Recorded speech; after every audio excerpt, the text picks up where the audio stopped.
தமிழ்நாட்டு சிக்கலை தான் பார்க்கறதுக்கு அமித்ஷாவை ஒரு சந்திச்சாரு அப்படின்னோம்னா, முதல்ல இனோவா காரு, அப்புறம் இன்னொரு காரு, அப்புறம் இன்னொரு வெளிநாட்டு காரு அப்படின்னு கார் மாறி போய் பார்க்கறதுக்கு என்ன அவசியம்? ஸோ, நீங்க அத வந்துட்டு ரகசியமா வைக்கிறேன்னு வச்சுக்கங்க. தமிழ்நாட்டு பிரச்சனைய பத்தி அமித்ஷா கிட்ட பேசுறதுக்கு ரகசியமா போறதுக்கு என்ன இருக்குது? எல்லாம் சட்டப்பேரவையில என்னென்ன இஷ்யூலாம் நீங்க பேசுறீங்களோ, அதான் நீங்க சொல்றீங்க. அதுக்கு எதுக்கு 3 கார் தேவைப்படுது? அப்ப நீங்க இத தாண்டி ஒரு விடயத்த நீங்க பேசுறீங்க. அது என்னன்றது தெரியும். அமித்ஷாக்கும் உங்களுக்கும் வேற எந்த பிரச்சனையுமே கிடையாது. 2டே பிரச்சனை தான். உங்கள காப்பாத்திக்கணும். இன்னொன்னு இந்த அலையன்ஸ் தொடர்பான அதுக்காக அலையன்ஸ் அவ்வளோதான். மத்தபடி அதிமுகவுக்கெல்லாம் கிடையாது. அவர பொறுத்தவரைக்கும் என்னன்னா, அவர் வெளிப்படுத்திட்டாரு. இவர் பேசி முடிச்சுட்டு வெளில போன உடனே எக்ஸ் தளத்தில அவர் போட்டாரு.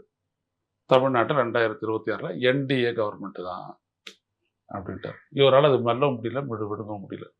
உடனே அவர் ஏதோ சொல்றாரு. அதுக்கெல்லாமா நான் பதில் சொல்றது. அது அவருடைய தளம். அப்படி இப்படிலாம் சொல்லிட்டு இவர் மடுப்பினார் எடப்பாடி பழனிசாமி. மறுக்கவில்லை. கூட்டணி தொடர்பான பேச்சு தான் இது அப்படின்றத அவர் மறுக்கவில்லை.